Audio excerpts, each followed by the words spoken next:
In the autumn of 79 AD, one of the most famous events in Roman history occurred as Mount Vesuvius started spewing ash and lava from its banks, burying the city of Pompeii. So join me, the wandering historian, as we take a look at one of Italy's most famous archaeological sites and take a stroll through the ancient ruins of Pompeii, studying the history and learning a little bit more about what happened on that day in 79 AD. Yo, I'm here in Pompeii and I'm going to be walking around exploring the ruins today and looking at basically something that's stood still for 2,000 years. It hasn't changed. It was all layered by ash, by the volcanic eruption in the Roman period, and it's a real glimpse of the history and what life would have been like literally at that moment when the volcano erupted. Now, talking of the volcano, I don't know if you can see, but the volcano is just there, and you can actually see how close the volcano was to Pompeii, and how easily it would have just run down and overrun the town. So yeah, come join me, and we'll have a look around Pompeii together. So here we're looking at one of the temples, the temple to Side, I think,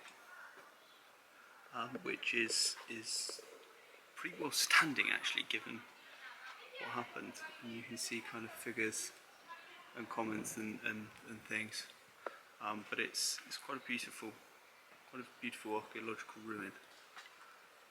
So I don't know whether or not these painted walls are still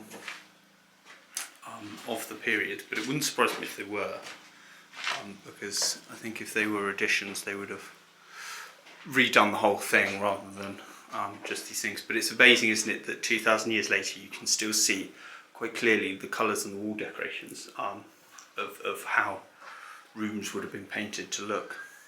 And it's quite simple colours, obviously for the time, but it's also quite vibrant, quite colourful. And so this probably would have been quite expensive to do. So this is the house of Marco Crucio Sulla via Stepina.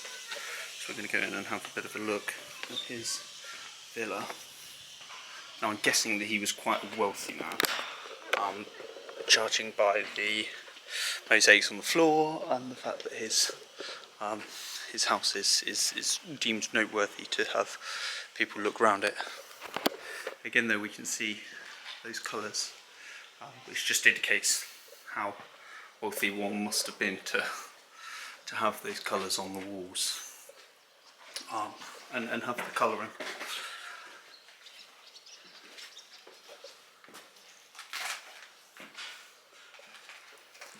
There's a beautiful, it looks like he had a fountain in his sorts in his garden, which again just suggests he was a very wealthy man. I'll try and find out a little bit more about him for you guys, because I think these things are important, and that's partly what makes Pompeii so amazing and special, is that it's the living stories of the people that lived there and the people that died here, and what they were doing on the day and how they were doing it, and basically what happened to them. Because we can all go and see ruins and things, and I hope if you're watching this you like going around and looking at history and are involved in history. But what I find most fascinating about history is the stories behind the people that were building these buildings. So why was such and such building a castle? Why was such and such build a villa? How did the system work? How long did it take him? What did he do? Who was he? So we'll try and find out some of those things for you guys.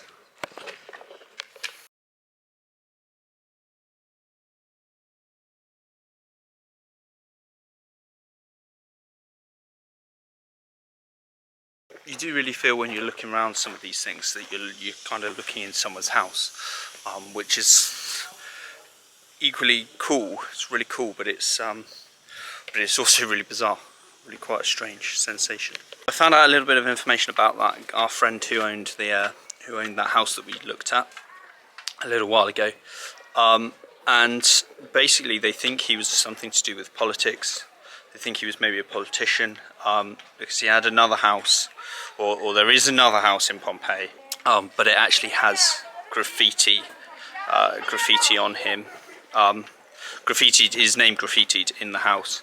So they think that it was maybe a political statement or a bit of propaganda, or that he possibly owned both houses. It is also true that he was very wealthy, as are basically all the houses of people that we get to look around, because they're the ones that are best preserved. They're the ones who have the interesting elements that we know would have survived, because normal people didn't have those colours in their houses.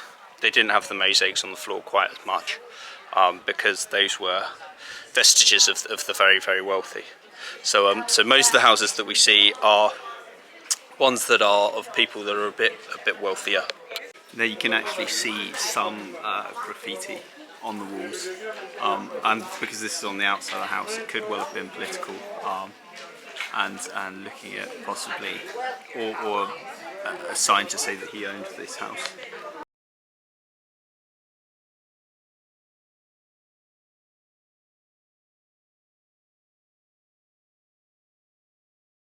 Basically, this was brought to life in the early 1920s, and it's named after a Greek dramatist, Menander.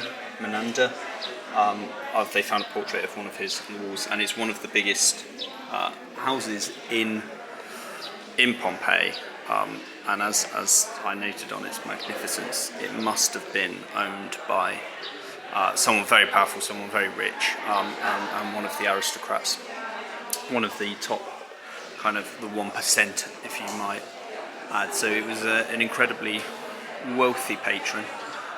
It's an incredibly beautiful house. Would have been very expensive to run and paint and all the rest, but it tells us quite a lot about how mosaics worked in the run-up to the eruption in 79 AD. So this is now the main square of Pompeii that we're walking towards, and this gives you a little bit of an idea just how massive and how vast the city might have been, and you can see some temples, and so we'll explore a little bit about the history of the main square of Pompeii. I mean, this is just incredible. This would have been the main market square, with entrances to some of the bits and pieces, the temples over there, and this is the main temple bit. Actually, this is fairly well recreated in the film Pompeii, and you see this temple bit collapse as he tries to ride out of Pompeii, and it all goes a bit wrong. But yeah, this is just incredible. And just imagine, I mean, obviously there's tons and tons of people here, but imagine it bustling with market stalls, and with people buying things, selling things, trading things, haggling, the noise of the animals. It would have just been an absolutely incredible place to see in its heyday. But even if you just compare my height with the height of that temple column, that one column that's still standing, you know, I'm not coming up even to the wall, even to the level of the steps, and you've got then all of this beyond and up and up and up and up, and that was repeated, you know, 10 times in that one structure's column. It's just incredible how they managed to build such wonderful things over and over again, and really create such vibrant cities that would have been so amazing to see in their heyday. So these are the plaster casts of some of the bodies that they found, and what's so fascinating is they're so realistic that you can really make out his ear, and you can make out the toes, you know, really realistic. And all they've done is they poured the plaster into the gaps in the excavation, the gaps where the bodies had, you know, then decomposed over hundreds of years. But it's amazing.